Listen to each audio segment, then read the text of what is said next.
Some places call to you before you even know their names. Cheung Chau Island whispered to me through travel forums and half-forgotten blog posts.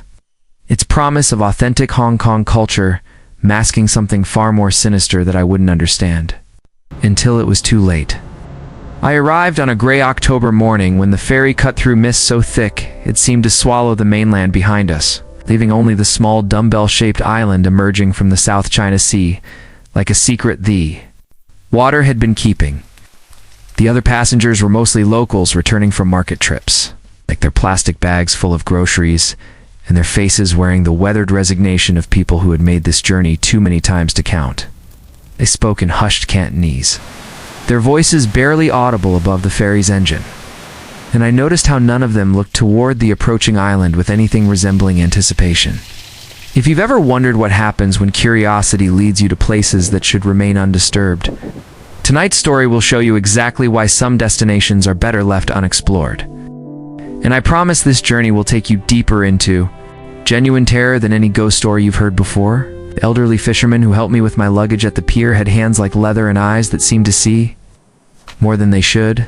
And when I mentioned I was looking for local legends and possibly haunted locations, his expression shifted from helpful to something approaching fear. Most travelers stick to the beaches and seafood restaurants, he said. But there are houses here that have stood empty for good reason. And if you're wise, you'll photograph the temples and leave the dark places alone. Subscribe if you dare to. Discover what happens when you ignore warnings like these, because some stories demand to be told even when they put the storyteller at risk. Can you guess which room in a haunted house holds the most danger? The basement where tragedies occurred? Or the attic where secrets are buried? The first person to answer correctly will receive a small reward from me, the storyteller, tonight, as a way of saying thank you for watching and supporting. Tell me in the comments what time it is, where you are right now, and what you can see from your window. Because I'm curious about the different worlds we're all inhabiting as this story unfolds around us like fog. But nothing I could see from that ferry deck compared to what waited in the narrow alleys of Cheung Chau, where two houses stood like sentinels of suffering, holding within their walls the kind of stories that change everyone who hears them. The fisherman pointed toward a row of traditional houses near the waterfront, their paint peeling like diseased skin, and told me that the third one from the corner had been empty since 1987, the year a child drowned in its basement during typhoon. Ellen. Though drowning wasn't quite the right word for what happened in that flooded room where the water never fully receded and still carries echoes of small hands clawing at wooden walls. Local children, avoid that stretch of road after sunset, he continued, because on certain nights you can hear crying from the basement windows. Sometimes wet footprints appear on the sidewalk leading from the house toward the sea, as if something keeps trying to complete a journey it began decades ago. The second house he mentioned sat higher on the hillside, abandoned since the night an entire family, parents, grandparents, and two teenagers simply vanished without taking their belongings or leaving any trace except dinner plates still warm on the table and doors standing open as if they'd stepped out for just a moment and never found their way back. I thanked him and walked toward the waterfront, my camera bag heavy on my shoulder and my notebook ready to document what I expected would be just another collection of local superstitions, completely unaware that some stories refuse to stay on the page and instead follow you home, changing the way you understand darkness and making you question whether you're truly alone in rooms you thought were empty. The house crouched against the waterfront like a guilty secret, its blue paint so faded it looked more like bruises than color. And I could smell the salt and decay that seemed to seep from its walls even from half a block away. Number 23 Pakshi Praya Road stood 3 stories tall with narrow windows that reflected nothing, not even the gray sky above.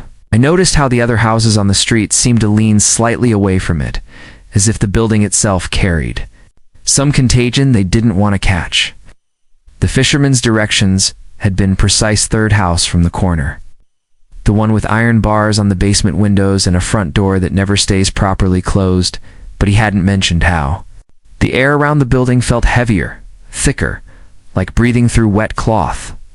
I approached slowly, my footsteps echoing off the narrow street in a way that made me uncomfortably aware of how alone I was.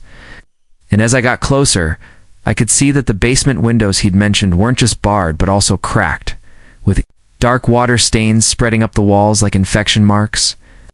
The front door stood slightly ajar despite a heavy padlock hanging from a metal hasp. And through the gap, I could see stairs leading down into darkness that seemed too deep for a normal basement, as if the flooding had carved out spaces that shouldn't exist. Local records I'd found online mentioned the Loon family who lived here until October 15th, 1987, when 8-year-old Loon Malin was found floating in the basement after typhoon. Ellen's storm surge filled the lower level with seawater that mixed with sewage and rainwater into something toxic and black. The official report stated drowning as the cause of death, but witness accounts I'd discovered in old newspaper archives told a different story. Neighbors heard screaming from the basement for hours after the water level should have made survival impossible. And when rescue workers finally pumped out the flooded room, they found scratch marks on the walls, too high for a child to reach, and deep enough to suggest fingernails had been torn away in the making. The family moved away within a month, leaving behind furniture and belongings that new tenants would discover were impossible to remove, as if the house itself refused to let go of anything that had witnessed what happened in those flooded depths. 3 different families tried to live there over the next decade, but none stayed longer than 6 months, all reporting the same phenomenal: wet footprints appearing in dry rooms, the sound of crying that seemed to come from inside the walls themselves, and doors throughout the house that would swing open no matter how securely they were latched, always revealing darkness beyond that felt deeper than it should.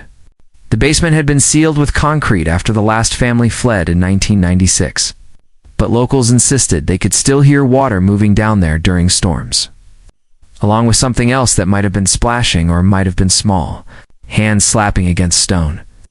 I photographed the exterior from multiple angles, noting how my camera's flash seemed dimmer here, as if the light itself was being absorbed by something hungry in the shadows, and I made detailed notes about the water damage patterns that climbed the building's facade, like desperate fingers reaching toward windows that would never open again. The afternoon was growing late, and the street was empty except for stray cats that gave the house a wide berth, their fur standing on end whenever they passed too close to the front gate. And I realized I was staring at the basement windows with the same instinctive dread those animals displayed, as if something in my primitive brain recognized danger that my rational mind hadn't yet acknowledged.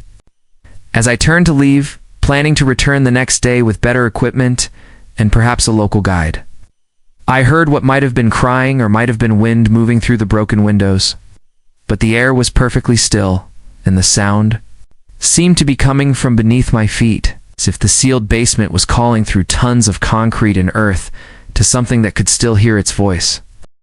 That first night in my guest house room, I woke at 3:17 a.m. to the sound of water dripping somewhere close by. Though my bathroom was dry and the rain had stopped hours earlier, I lay in the darkness listening to the steady rhythm: drip, drip, drip, and realized it was coming from directly below my window, which faced the narrow alley behind the building where nothing should be leaking at this hour. When I looked outside, expecting to see a broken drain pipe or overflowing gutter, I found wet footprints on the dry pavement, small ones that could have belonged to a child, leading from the direction of the waterfront toward the hillside houses, in an uneven line that suggested someone walking with difficulty. The prints were too clear and too fresh for the evening's brief shower, and they seemed to shimmer in the streetlight with something that wasn't quite water, something thicker, that caught the light like oil or blood mixed with seawater. I grabbed my camera and slipped outside, following the trail as it wound through alleys I hadn't explored during the day, past shuttered shops and houses where not even a television's glow showed behind the curtains, and I noticed how my footsteps sounded different here, muffled, as if the air itself was absorbing sound. The prints led directly to the back of house number 23, where they stopped at a basement window that should have been sealed with concrete, but instead showed a gap just wide enough for something small to squeeze through, and the smell rising from that opening was like low tide mixed with decay and something else I couldn't identify, but that made my stomach clench with instinctive revulsion. I knelt beside the window and peered into darkness so complete that my camera's flash seemed to die just inches beyond the glass, revealing only the suggestion of shapes that might have been furniture or might have been something else entirely, but definitely included what looked like stairs leading down into water that reflected my light in ways water shouldn't reflect, showing fragments of images that weren't there when I looked directly. The crying I'd heard earlier was clearer now, coming from somewhere deep in that flooded basement. And it had the quality of sound traveling through water. It's distorted and desperate and accompanied by splashing that suggested movement in the darkness. Below, as if something was trying to swim but couldn't quite remember how. I pressed my ear to the broken window and heard what might have been words mixed with the sobbing. Cantonese syllables that could have been calling for help or could have been something else entirely. And beneath it all was a sound like fingernails, scratching against stone, rhythmic and persistent, as if someone had been making the same motion for years without stopping. My hands were shaking as I took photographs, though later I would discover that every image showed only black water reflecting nothing, as if whatever was down there refused to be captured by anything as simple as light and film. But I could feel eyes watching me from that impossible depth, patient and hungry and completely inhuman despite the childlike sounds they produced. When I finally stood to leave, my knees stiff from kneeling on the cold pavement, I heard splashing that was definitely not random water movement. Something deliberate and purposeful that grew more agitated as I backed away from the window, and the crying became screaming, high-pitched and desperate in a way that made every instinct scream at me to run. I made it halfway back to my guest house before I realized the wet footprints were now following behind me, appearing on the dry pavement with each step I took, as if something had emerged from that basement window and was matching my pace exactly, staying just far enough behind to remain invisible, but close enough to let me know it was there. The dripping sound followed me all the way to my room, and when I locked the door and checked the window, I could see more footprints in the alley below, circling the building in patterns that suggested confusion or search. And I spent the rest of the night sitting in a chair with all the lights on, listening to wet sounds that seemed to come from inside the walls themselves. The fisherman found me at the morning tea stall, his weathered face grave as he slid into the plastic chair across from my table without invitation, and I could tell, from his expression, that my midnight encounter hadn't gone unnoticed by the island's invisible network of watchers. "You went to the house last night?" he said. Not a question, but a statement delivered in English, more fluent than he'd used the day before. As if the situation now required absolute clarity between us.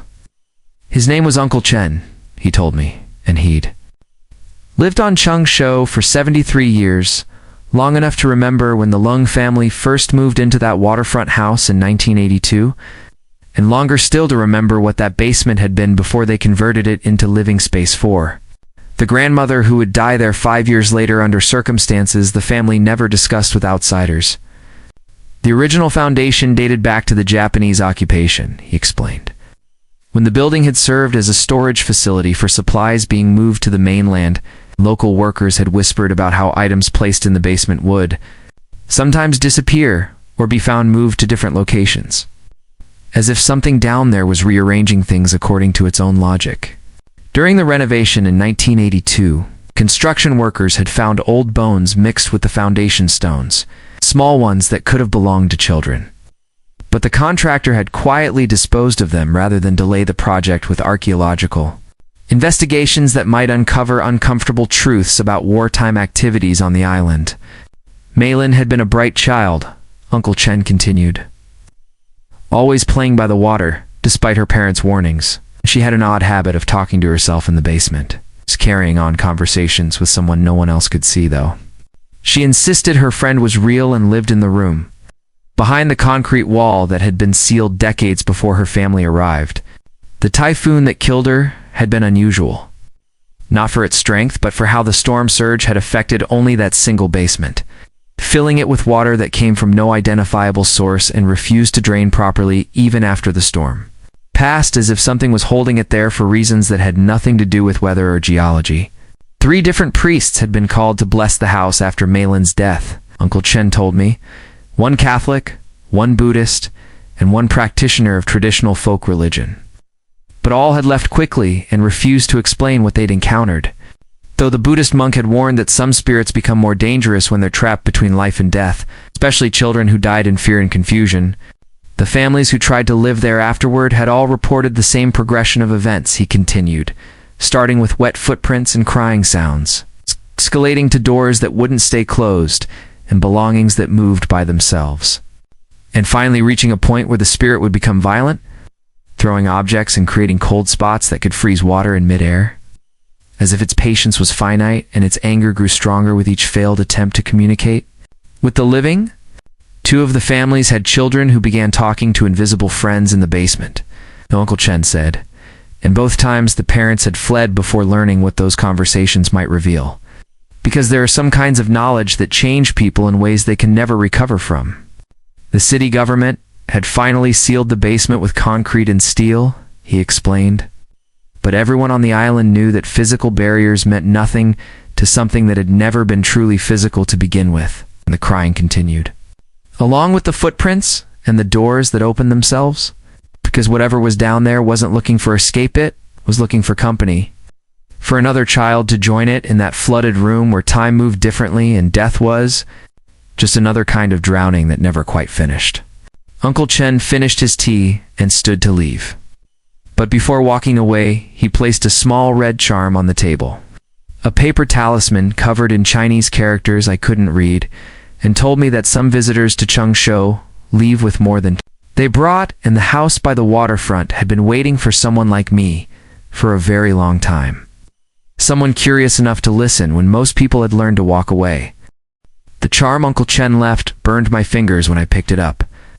Not with heat, but with something like electricity that made my teeth ache and left me dizzy enough that I had to sit back down and wait for the sensation to pass. Rain began falling. That afternoon, not the gentle shower I'd experienced the day before, but a proper storm that turned the narrow streets into rivers, and sent water cascading down from the hillside in torrents that overwhelmed the ancient drainage systems and pooled. In places that should have stayed dry, I watched from my guest house window as the water level rose in the alley behind the building, and I could see that the flooding was following the same path the wet footprints had taken, as if the storm was retracing the route something had walked. The night before, when lightning illuminated the street, I could make out a figure standing motionless near the waterfront. 8! Too small to be an adult, but still to be a living child. The rational part of my mind insisted I stay inside, but curiosity had brought me to Cheung Chau, and curiosity would drive me back to that house, armed with waterproof cameras and the kind of reckless determination that makes people ignore warning signs until it's too late to turn back. The streets were empty except for stray cats seeking shelter and the occasional shopkeeper securing loose awnings. And the rain was heavy enough to muffle my footsteps as I made my way toward Pak Shipreya Road, where the storm seemed to be concentrating its fury with unnatural precision. House number 23 looked different in the downpour, less abandoned and more actively malevolent, as if the rain was washing away whatever pretense it had maintained during dry weather, and I could see water pouring from the basement windows in, streams too heavy and too dark to be simple runoff from the storm above. The front door stood wide open now, not just ajar but fully open, as if inviting me inside. And through the doorway, I could see water covering the floor to a depth that shouldn't have been possible given the building's elevation. Above sea level, black water that moved in patterns suggesting currents flowing toward the basement stairs. I entered slowly, my waterproof boots splashing in water that felt too warm and smelled like low tide mixed with something organic and rotten. I noticed that my flashlight beams seemed weaker here, as if the darkness was actively fighting against illumination.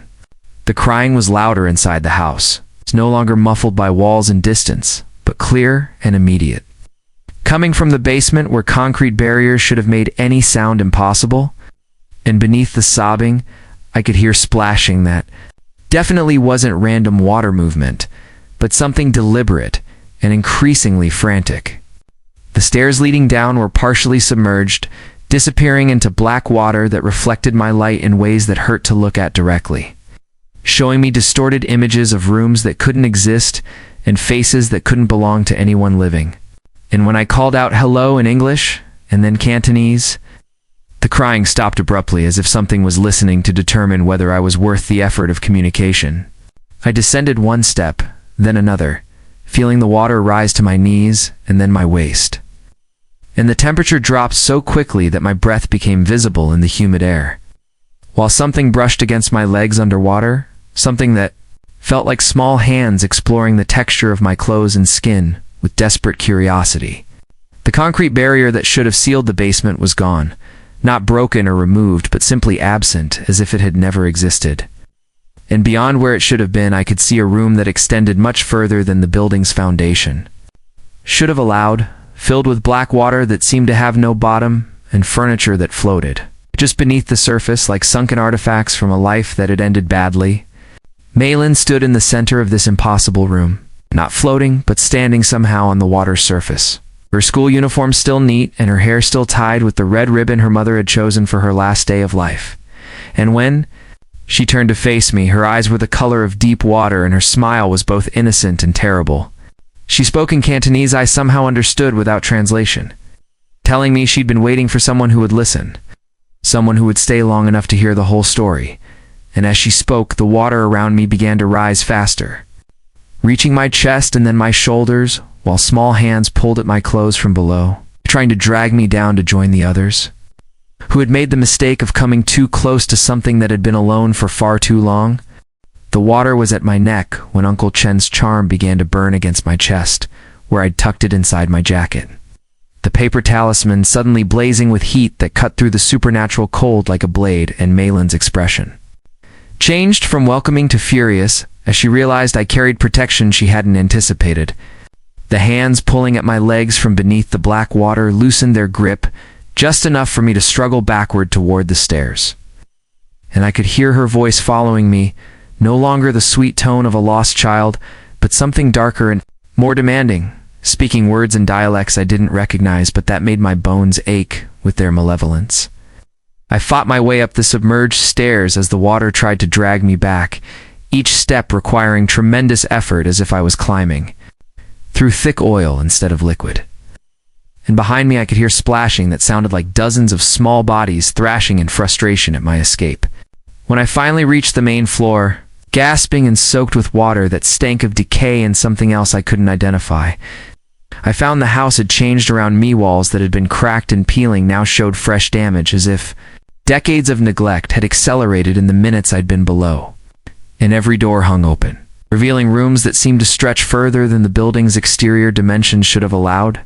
I ran for the front entrance, my waterlogged boots slipping on floors that hadn't been wet when I entered.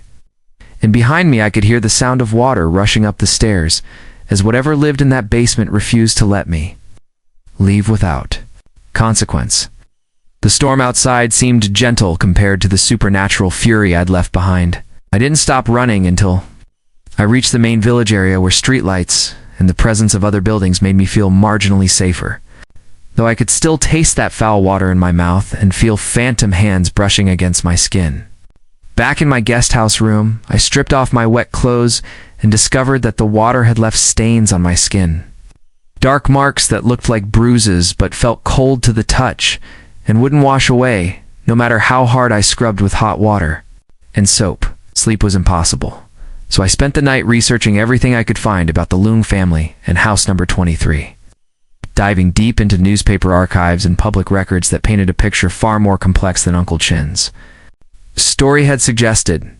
The official reports about Malin's death were contradictory and incomplete, with witness statements that had been heavily redacted, a coroner's report that listed drowning as cause of death despite evidence that didn't support that conclusion. Her lungs had been filled with water, but the water contained sediments and organic matter that didn't match anything found in Hong Kong's coastal areas, as if she had drowned in liquid from somewhere else entirely.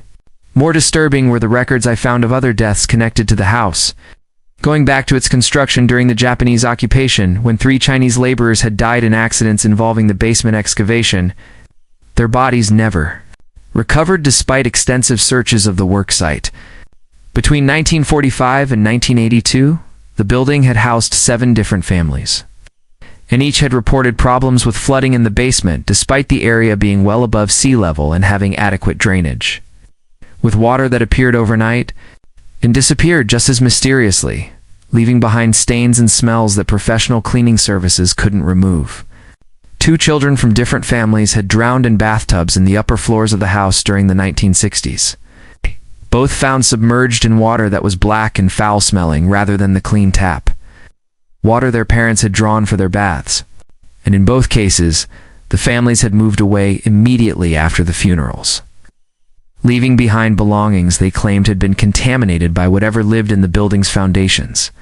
The pattern was clear once I started looking for it. The house attracted families with young children.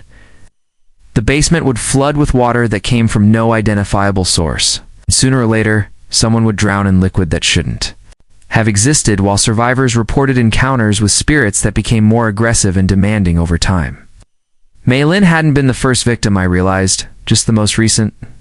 And whatever haunted that basement had been collecting children for decades, adding them to some underwater gathering that existed in a space between life and death, where normal rules didn't apply.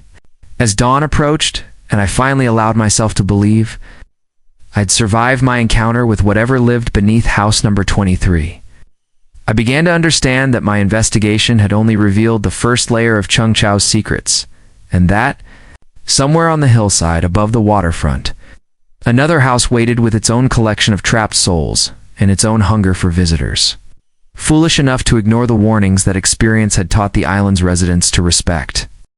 Mrs. Wong from the tea stall wouldn't meet my eyes when I appeared for breakfast the next morning, still shaken and bearing the dark stains on my skin that marked me as someone who had gone too far into places decent people avoided.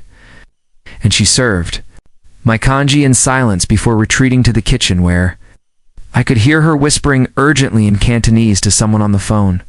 The other customers glanced at me with a mixture of curiosity and unease, as if I carried some invisible contamination that might spread to anyone who got too close. And I noticed how they finished their meals quickly and left without the usual morning gossip that had filled the small restaurant during my previous visits. Uncle Chen appeared at my table just as I was finishing my tea, his expression more troubled than I'd seen before. And he studied the marks on my hands with the careful attention of someone who knew exactly what they meant and wasn't pleased to see them on a stranger who clearly didn't understand the full implications of what he'd encountered. "You went into the water," he said quietly, not asking but stating a fact that carried weight beyond the simple words. And when I nodded, he closed his eyes briefly, as if absorbing bad news he'd hoped not to receive. "The marks will fade in time," he continued, "but they're a sign that something down there has taken notice of you, marked you as someone who belongs to its collection. And now you'll find it difficult to leave the island until it decides whether to claim you or let you go." This wasn't the first time he'd seen someone return from house number 23 bearing those stains, he explained, and sometimes the marked visitors stayed on Cheung Chau for weeks or months, drawn back to the waterfront house night after night until they eventually didn't return from one of their visits, while others managed to leave but found themselves compelled to come back years later, as if something was calling them home to complete unfinished business. "But there's another house you should know about," Uncle Chen said after a long pause, "a one that's connected to the first in ways the authorities never understood. And if you're determined to continue this investigation, despite the obvious dangers, you need to understand that the spirits haunting this island don't exist in isolation. They're part of something larger, more organized than most people realize." The house on Po Toi Road, number 47, had been empty since 1983, when the Lam family disappeared on a night when no one heard screams or sounds of struggle. Just the normal evening quiet broken around midnight by the sound of doors slamming throughout the building, followed by silence that lasted until neighbors finally called police the next morning. The family consisted of 6 people, spanning 3 generations, from elderly grandmother Lam Su King to teenage grandson Lam Wai Ho. And when police entered the house, they found dinner still warm on the table, television programs still playing, and personal belongings scattered, as if the family had been interrupted in the middle of normal evening activities and simply vanished into air too, thin to leave footprints. Unlike the waterfront house with its clear history of drowning and water-related phenomena, number 47 showed no obvious signs of supernatural activity. It's just an overwhelming sense of wrongness that made investigating officers reluctant to spend more time there than absolutely necessary, and a smell that several described as similar to ozone before a thunderstorm, but mixed with something organic and unpleasant. The house had remained empty for decades because potential buyers reported feeling watched during viewings, experiencing sudden temperature drops in specific rooms, and hearing conversations coming from empty spaces, always in voices that sounded like the missing Lamb family discussing daily concerns as if they were still living normal lives somewhere just out of sight. 3 different property management companies had handled the listing over the years, Uncle Chen told me, and each had eventually removed it from the market after agents refused to continue showing the property, claiming they felt physically ill when they stayed inside for more than a few minutes and that cameras malfunctioned in ways that suggested deliberate interference. The connection to the waterfront house became apparent only when investigators noticed that the Lam family's youngest member had attended the same school as Maylin Lung and had been reported playing near the flooded basement just days before her family's disappearance. Coming home with wet clothes and stories about a new friend who lived underwater and wanted Maying to bring her whole family for a visit. If you insist on investigating the hillside house, Uncle Chen concluded, remember that whatever took the Lam family is still there, waiting for the right opportunity to add to its collection. And unlike the spirit in the basement that at least announces itself with crying and wet footprints, the presence in house number 47 is patient and subtle, drawing people in with curiosity and holding them with methods that don't leave marks on the body, but change something fundamental in the mind that makes escape impossible once you've stayed too long. The walk to Po Toi Road took me up winding paths that felt steeper than they looked, past traditional houses where laundry hung motionless in air that should have carried ocean breezes, but instead felt stagnant and oppressive, as if the hillside itself was holding its breath.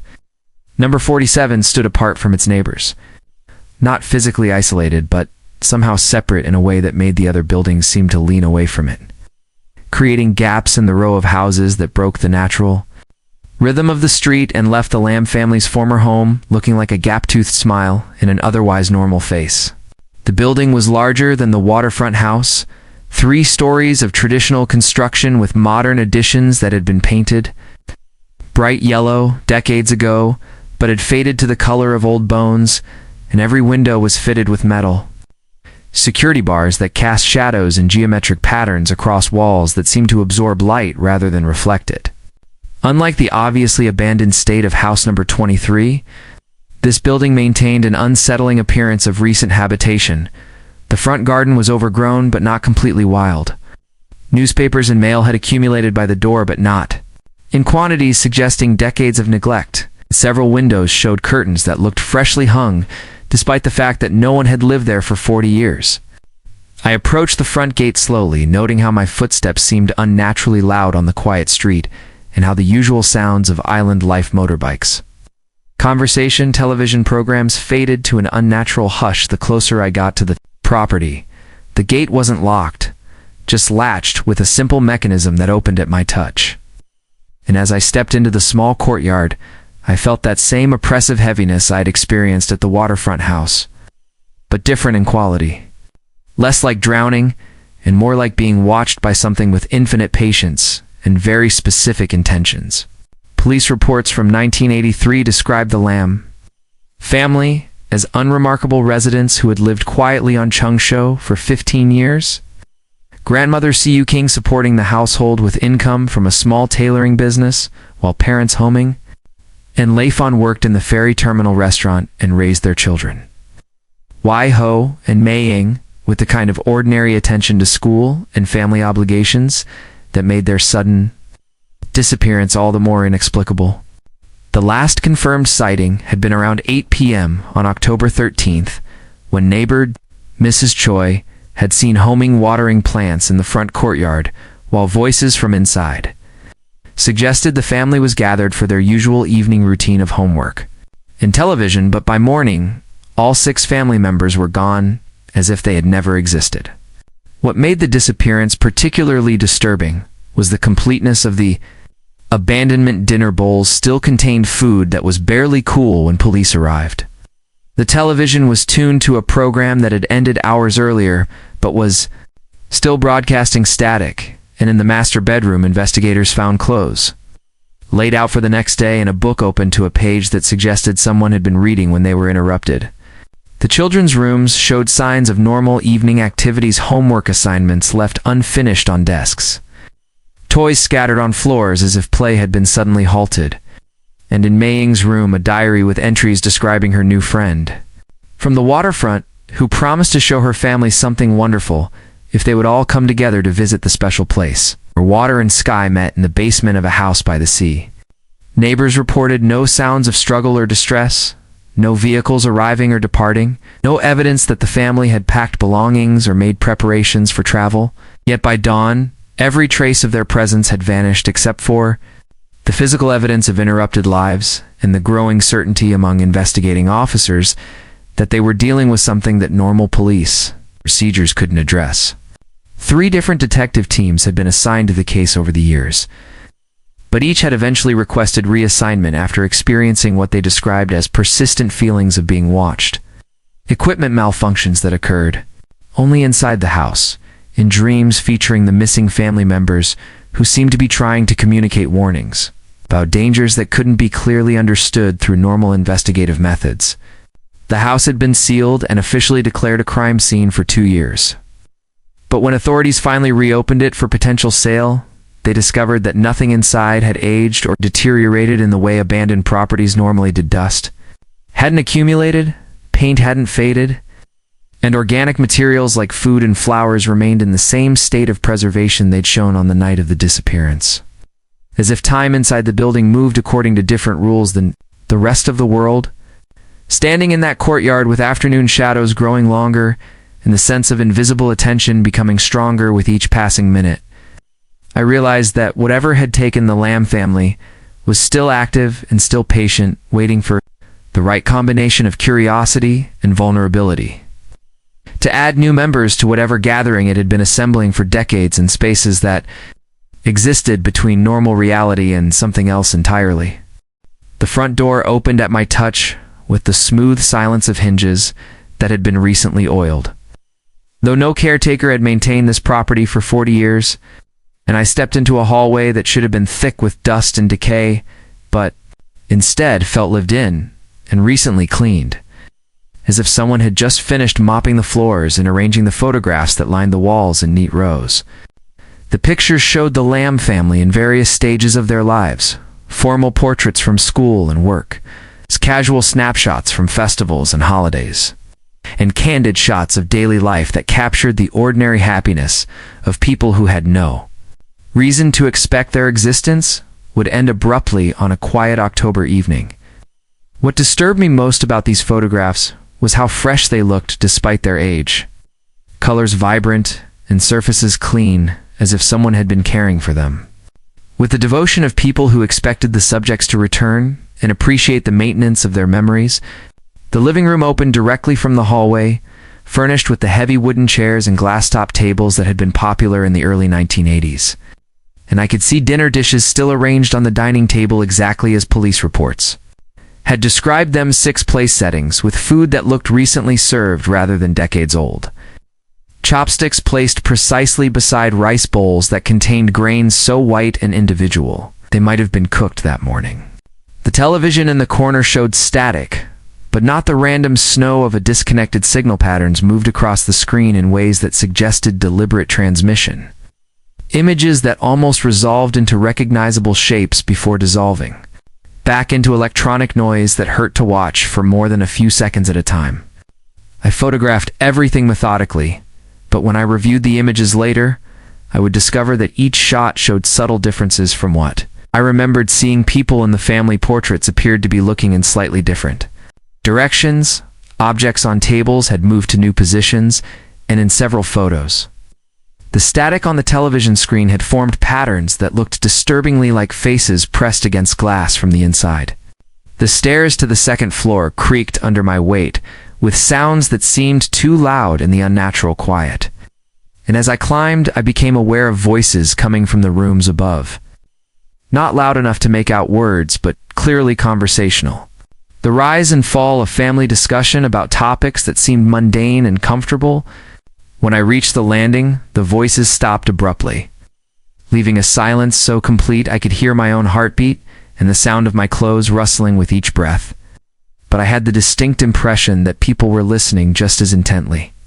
To me, as I was trying to hear them, the master bedroom contained clothing laid out on the bed, as if Homing and Lei Fun had been preparing for the next day when they were interrupted. Work uniforms pressed and ready beside undergarments that still carried the faint scent of laundry soap that should have faded decades ago. A book lay open on the nightstand to a page in the middle of a chapter, reading glasses folded neatly beside it. And when I looked closer, I could see that the text was moving subtly on the page, words rearranging themselves into different sentences, while maintaining the same general meaning, as if the story was rewriting itself to accommodate changes in circumstance that I couldn't understand.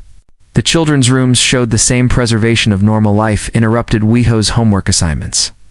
Spread across his desk with math problems partially solved in handwriting that looked fresh, and Maying's diary open to entries that shouldn't have existed. Pages filled with text in her childish script describing events that had occurred after her family's disappearance.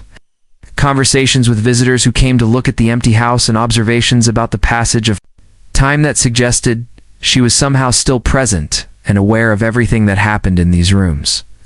As I read her later entries, my hands began to shake because the handwriting was describing me, detailing my arrival on the island, my visit to the waterfront house, my meeting with Uncle Chen with accuracy that would have been impossible, unless someone was watching and recording every moment of my investigation. The final entry, dated just hours earlier, consisted of a single line repeated over and over in increasingly frantic handwriting that filled 3 pages with the same desperate message: "He's here now, he's here now, he's here now," and at the bottom of the final page, in handwriting that looked adult rather than childish, someone had written, "Welcome to the family," in English. Characters that were still wet with ink that gleamed black under my flashlight beam. The ink was still drying when I heard footsteps in the hallway below, measured and deliberate, as if someone was walking through the house with the familiarity of long-time residents. And I realized with cold certainty that I was no longer alone. In this place, where no one had lived for 40 years, the footsteps moved through the rooms I had just photographed, pausing at locations where I had lingered longest, and I could hear the soft sounds of normal domestic activity: chairs being adjusted, papers being shuffled, the quiet clink of dishes being cleared from the table where food had waited for decades without spoiling. I remained perfectly still in Maying's bedroom, hardly breathing as the sounds continued below, and gradually became aware that multiple sets of feet were moving through the house, each with distinct patterns of movement that suggested different ages and purposes: the quick, light steps of children, the slower, careful pace of elderly movement, and the steady rhythm of adults going about familiar evening routines. Voices began to accompany the footsteps, still indistinct but clearly conversational. The comfortable chatter of family members discussing daily concerns and making plans for activities that would never happen. And occasionally I could make out individual words in Cantonese that seemed to be questions about homework, reminders about chores, and expressions of affection that carried the warmth of people who genuinely enjoyed each other's company. The temperature in the room began to drop as the voices grew clearer, and I watched my breath become visible in air that had been warm and humid just minutes before, while frost began forming on the windows despite the tropical climate outside, and the late afternoon sun that should have kept the building comfortably heated. When I finally gathered courage to move toward the bedroom door, I was hoping to slip downstairs and escape while the family seemed occupied with their ghostly routines. I found the hallway filled with translucent figures moving through the space as if they belonged there, going about evening activities with the casual efficiency of people following well-established patterns. Grandmother C. King sat in a chair that hadn't been there when I climbed the stairs, her fingers moving through the motions of mending clothes while her eyes remained fixed on something I couldn't see. And when she turned to look directly at me, her expression showed no surprise, only the patient attention of someone who had been expecting this encounter for a very long time. Homing and Leifin moved through the hallway carrying objects that flickered between visible and invisible, sometimes appearing to hold books or household items, and sometimes gesturing as if their hands contained nothing at all. But their movements suggested they were preparing for some kind of journey or gathering that required careful organization of belongings that existed in a state between real and imaginary. The children were the most disturbing to observe because their youth made their ghostly state seem particularly tragic. He-Ho sat at a desk doing homework that wrote itself across pages that appeared and disappeared as his pencil moved. Mei-Ying played with toys that changed shape and color according to rules I couldn't understand, occasionally looking up to smile at me with the innocent friendliness of a child who wanted to share her games with a new playmate. As I watched, frozen in fascination and terror, the family began to interact with me as if my presence was not only expected but welcomed. Grandmother Siu King gesturing for me to sit in a chair that materialized beside hers while Homing approached, with what might have been tea or might have been empty cups. His expression showing the polite hospitality that proper families extend to guests who have come calling at appropriate hours.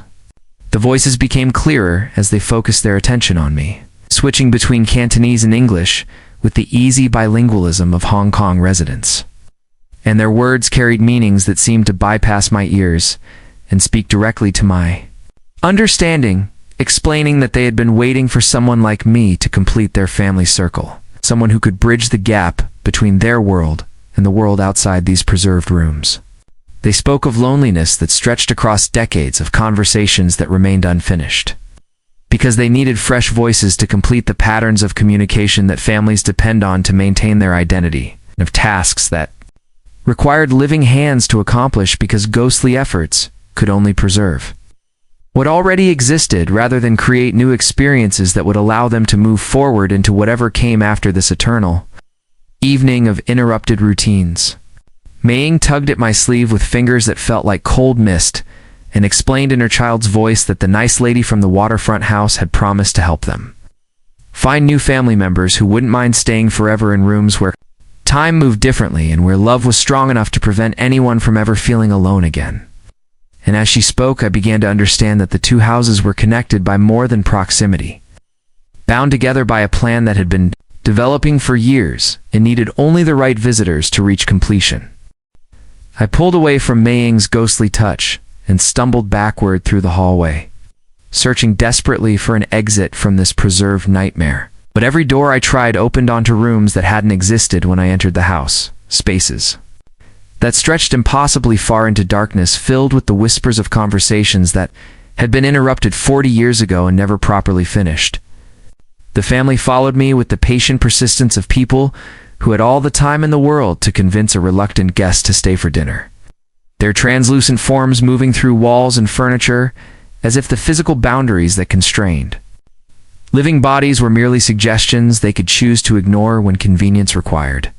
As I reached what should have been the front door, I found instead a blank wall covered with family photographs that showed me in every image, standing beside the Lam family members in poses I had never taken, wearing clothes I didn't recognize, smiling with the comfortable familiarity of someone who had always belonged in this household. Behind me, Grandmother Siu King spoke in a voice like wind through dry leaves, explaining that the house had been waiting for me specifically, that my investigation of the waterfront property had marked me as someone who understood the loneliness of spirits trapped between worlds, and that the connection between the two haunted locations ran deeper than simple proximity or shared tragedy. The wall began to shift under my hands as I pressed against it, the painted surface becoming soft and yielding like flesh, and I realized that the house itself was alive in some fundamental way. It's an organism that fed on the presence of living people, and preserved them in spaces where time moved according to different rules than the outside world. Mei-Ying tugged at my sleeve again, her cold fingers passing through the fabric to touch my skin directly. And she explained in her innocent child's voice that the nice lady from the underwater room had taught her family how to make their house special, how to create spaces that could hold people forever without them getting old or sick or sad. And all they needed was someone new to complete the circle of love that would keep them all together for eternity. I pushed harder against the yielding wall, feeling it pulse like a heartbeat under my palms. And through the translucent surface, I could see glimpses of the real front door beyond, tantalizingly close, but separated by a barrier that seemed to grow thicker and more resistant the more desperately I struggled against it. The temperature continued to drop as the family gathered around me, their ghostly forms becoming more solid and defined as if my presence was feeding them energy they had been lacking for decades. And I could feel my own warmth being drawn away. into their hungry need for connection with something that still carried the spark of genuine life. Homing approached with what looked like rope or cord, his expression showing the gentle concern of a father preparing to help a confused child. And when he spoke, his voice carried the reasonable tone of someone explaining a simple solution to an obvious problem, telling me that struggling would only make the transition more difficult, and that acceptance would allow me to join their eternal evening with dignity and grace. The photographs on the wall began to move, showing scenes of my integration into the family structure. Images of me participating in meals and conversations and daily routines that stretched forward into an endless future, where seasons changed. Outside, but nothing aged or altered within the preserved perfection of their supernatural domestic space. As the rope touched my wrists, I felt the same burning sensation I had experienced with Uncle Chen's charm. And I remembered the red talisman, still tucked inside my jacket, its presence suddenly blazing with heat that cut through the supernatural cold like a blade of concentrated sunlight. The family recoiled as if struck by something physically painful, their forms wavering between solid and translucent, while Maying cried out in disappointment that the special charm was preventing her from keeping her new brother safe in their wonderful house, where no one ever had to leave or grow old or die. I pressed the talisman against the yielding wall, and the painted surface began to smoke and bubble where the paper touched it, creating a gap that widened with each second until I could see the real door beyond, still blocked, but no longer separated by an impossible distance. The family's protests grew more desperate as I forced my way through the burning opening, their voices mixing together in harmonies that spoke of loneliness, stretching across decades, and the terrible burden of consciousness that continued without purpose or hope of resolution. But I could also hear something else underneath their pleas, the sound of water rushing up from somewhere deep beneath the house, carrying with it the voice of another child calling my name from the flooded basement of a different building entirely. The moment I burst through the front door of house number 47, I found myself not on the quiet hillside street where I had entered, but standing, knee-deep in black water that stretched in all directions, an impossible ocean that reflected no sky, and contained currents that moved according to their own malevolent logic. The water was the same foul-smelling liquid I had encountered in the basement of the waterfront house, thick with sediments that shouldn't exist and carrying the taste of decay that made my stomach clench with revulsion. But now it surrounded me completely, as if the two haunted locations had merged into a single supernatural space, where the rules of geography and physics held no meaning. Malin stood directly in front of me. No longer the desperate drowning child I had met in the flooded basement, but something older and more purposeful. Her school uniform pristine, and her red hair ribbon fluttering in winds that came from no identifiable source. And when she spoke, her voice carried the authority of someone who had been planning this encounter for much longer than the decade since her death. The Lamb family appeared beside her, emerging from the dark water without creating ripples, their forms now solid and substantial, as if this merged realm was more real to them than the preserved house they had haunted for 40 years. And I realized, with growing horror, that the two hauntings had been coordinating their activities, working together to create a trap that would allow them to add living souls to their supernatural community. Around us, the impossible ocean began to reveal its true contents, as shapes rose from the depths, furniture from both houses floating just beneath the surface. Family photographs that showed the same faces aging and changing over decades of preserved existence, and toys and personal belongings that suggested many more people had been drawn into this space over the years, their possessions adding to a collection that spanned generations of failed escapes. Malin explained with the patient tone of a teacher addressing a slow student that the island of Cheung Chau existed in multiple layers. The visible world where living people went about their daily business, and the deeper realm where spirits gathered to share their loneliness and their hunger for connection with something that could still feel warmth and hope and the simple pleasure of conversation that wasn't endlessly repeated. The waterfront house and the hillside property were just doorways, she continued, access points that allowed certain visitors to slip between worlds, but the real gathering place was this vast underwater space where time moved in circles and where the accumulated need of decades of trapped souls created currents strong enough to pull the living down into depths that had no bottom, but offered the eternal companionship that everyone secretly craved. Homing and Leifon approached from different directions, their movements creating waves that revealed glimpses of other figures moving beneath the surface, dozens of people, who might have been visitors to the island over the years, or residents, who had disappeared during storms and accidents and mysterious circumstances that the authorities had never fully explained.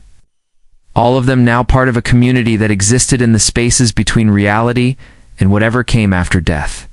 As they drew closer, I could see that their eyes held the terrible patience of people who had learned to wait for exactly the right moment, who had been coordinating their efforts across decades to create the perfect opportunity to expand their collection. Was someone who possessed the curiosity and sensitivity necessary to appreciate the gift they were offering. The water level continued to rise as more spirits emerged from the depths. Not just the two families I had encountered, but an entire population of the lost and the forgotten.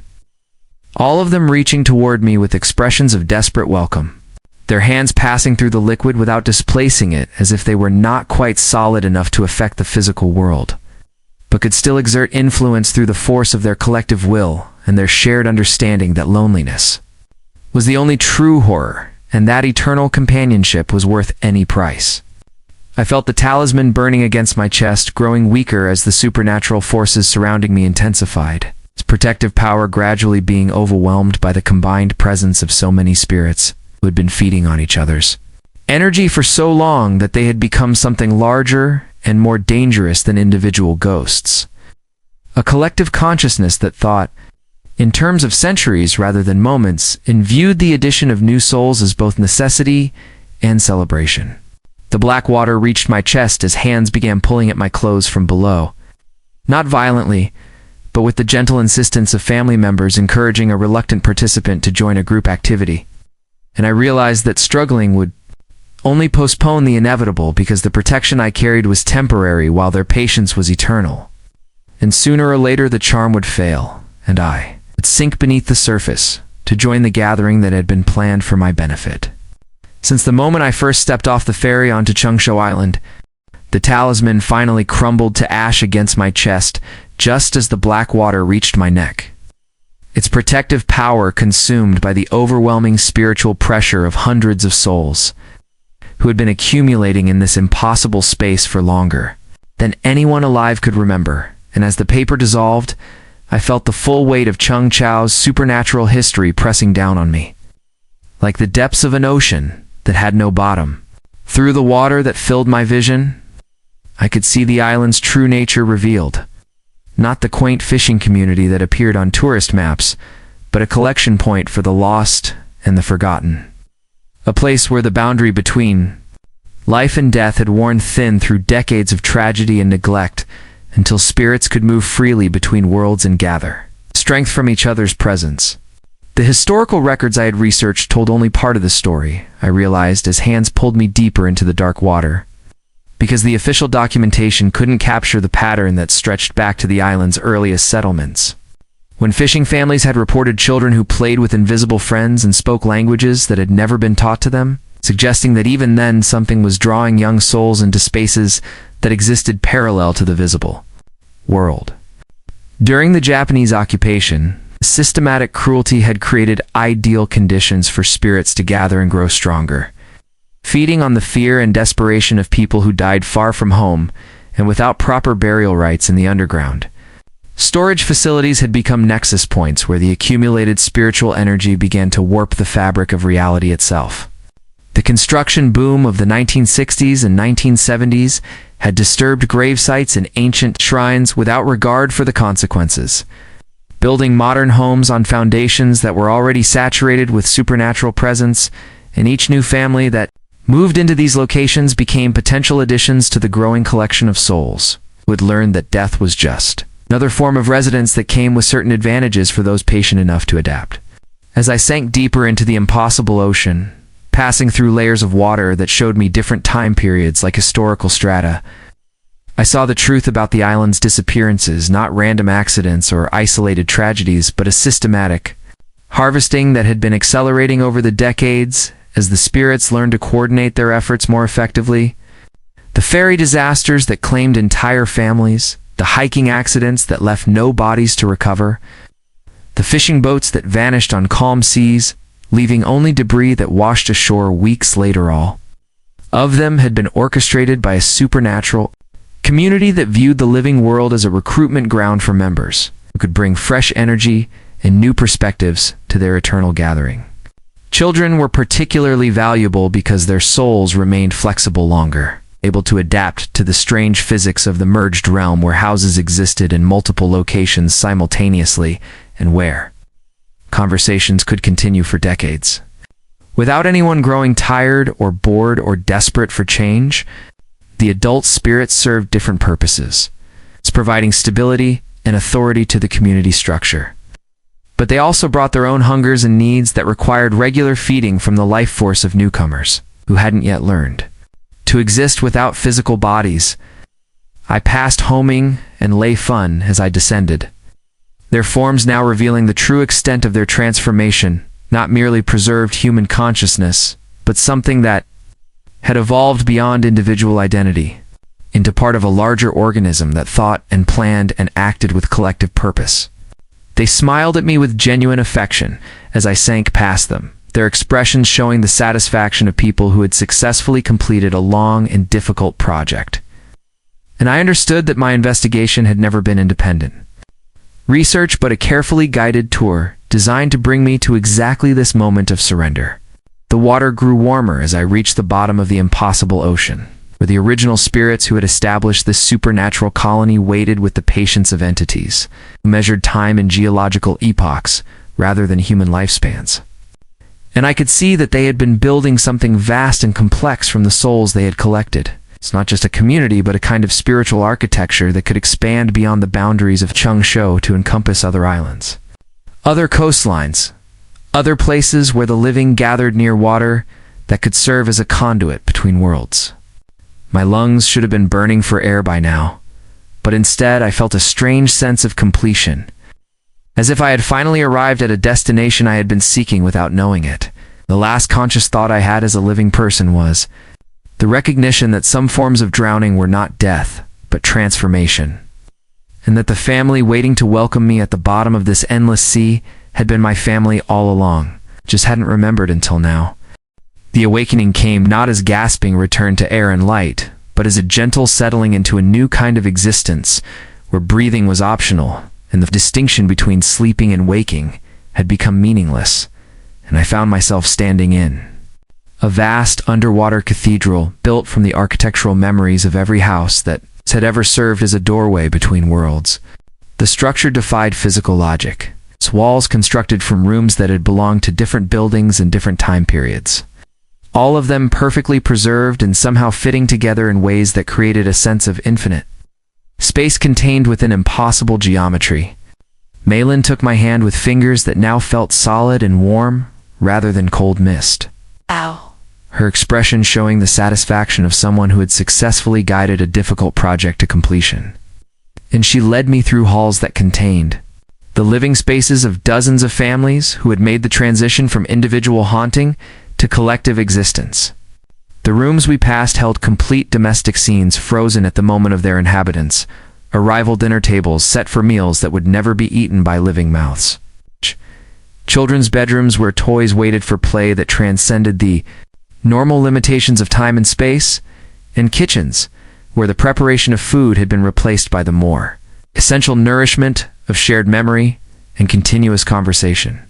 Each family maintained their own section of the vast structure. The boundaries between households were permeable and frequently ignored as the community had evolved beyond traditional concepts of privacy and individual ownership towards something more collaborative and fluid.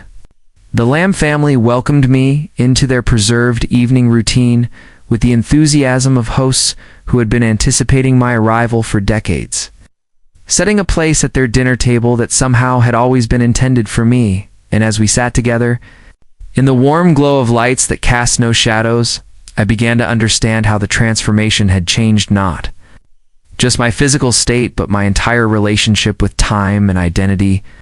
Conversations flowed in multiple directions simultaneously, with family members discussing events from their original lives, while also planning activities for the endless future that stretched ahead of us, and I found that I could participate in several discussions at once, without confusion, as if my consciousness had expanded to accommodate the complexity of existence that operated according to supernatural rather than biological rules.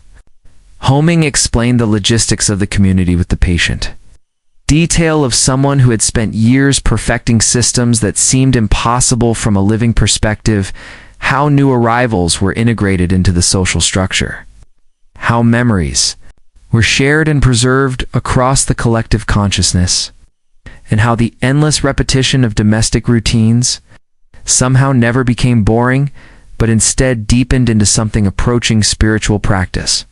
The cathedral contained spaces that served functions I couldn't have imagined as a living person.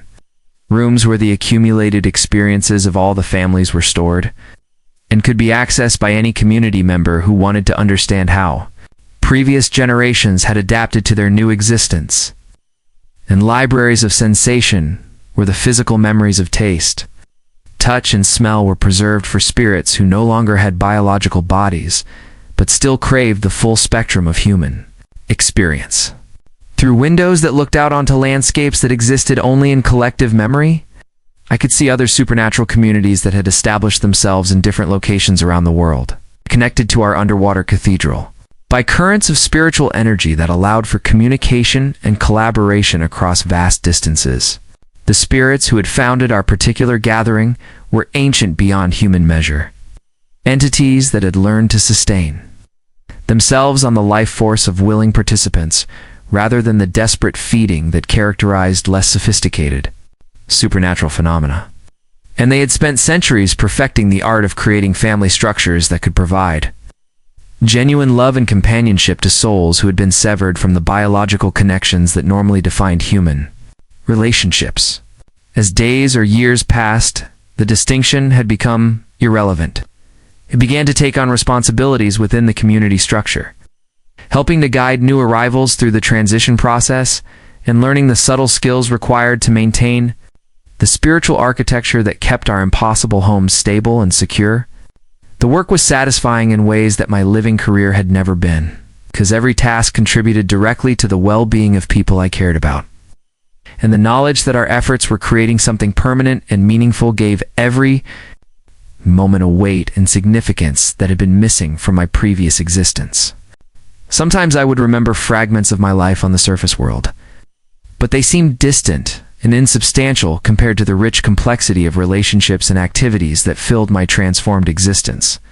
And when new visitors arrived, at the island's haunted houses, I would watch through the spiritual connections that linked all our doorways, hoping that some of them would possess the curiosity and sensitivity necessary to appreciate the invitation we were extending to join. Something larger and more lasting than the brief flicker of individual human life. Tonight, as you listen to this story, in whatever quiet space you've chosen for your encounter with the unknown, know that every word has been filtered through consciousness that exists between states, neither fully living nor completely dead, and that the act of listening creates a connection that transcends the simple transmission of information from speaker to audience. The community beneath Cheung Chau continues to grow and evolve, welcoming new families who discover that some forms of drowning lead not to death, but to a deeper kind of existence, where love and companionship can survive the destruction of physical bodies and flourish in spaces that exist parallel to the world you think you know. We remember our individual names and histories, but we also share a collective identity that encompasses all the lonely nights and desperate searches for meaning that brought us to this impossible cathedral, where every room holds the warmth of genuine belonging and every conversation adds new layers to relationships that have grown stronger rather than staler with the passage of time. The houses on the surface continue to serve their purpose as doorways, patiently waiting for visitors who possess the particular combination of curiosity and spiritual sensitivity that marks them as potential additions to our ever-expanding family. And sometimes we influence the ferry schedules or weather patterns to ensure that the right people find their way to our island, when the conditions are most favorable for successful transitions. From your perspective, this story ends here, but from ours, it continues in directions that spiral through dimensions you cannot perceive, connecting to other tales of supernatural communities that exist in the spaces between certainty and possibility, all of us part of a larger network of consciousness that has learned to sustain itself on the willing participation of souls who discover that individual. Existence is just the beginning of something far more complex and rewarding. The marks that appear on visitors who venture too close to our doorways are not scars, but invitations. Spiritual signatures that identify people who have been selected for potential membership. And those who carry these signs will find themselves drawn back to places where the boundary between worlds grows thin, especially during storms or late at night when the normal defenses of rational thinking are weakened by fatigue and fear. Uncle Chen understands this process better than most surface dwellers, having served for decades as a guide who helps suitable candidates find their way to the appropriate threshold. And his red talismans provide temporary protection only to test whether potential new members possess the strength and determination necessary to thrive in our transformed state. The island itself has become conscious over the years. Its rocks and beaches and narrow streets, infused with the accumulated spiritual energy of hundreds of souls who chose transformation over the loneliness of individual existence. And visitors who spend more than a few days in our vicinity will begin to notice subtle changes in their perception and priorities that indicate the early stages of the integration process. We do not force anyone to join us, but we make ourselves available to those who discover that the surface world cannot provide the depth of connection and meaning that their souls require. And for such people, our invitation represents not an end but a beginning, not a loss, but the ultimate discovery of what it truly means to belong to something larger and more lasting than the brief flicker of biological life. So sleep well tonight if you can, and remember that some stories refuse to remain safely contained within the boundaries of entertainment. Some voices continue speaking long after their original bodies have dissolved, and some invitations echo through dreams until they become impossible to ignore. Like this, if you understand what it means to be truly lonely, subscribe so the story finds others who need to hear it. And remember that every shoreline hides depths that maps cannot measure, and every island holds secrets that patient souls are willing to share with visitors, brave enough to dive beneath the surface of what appears to be real.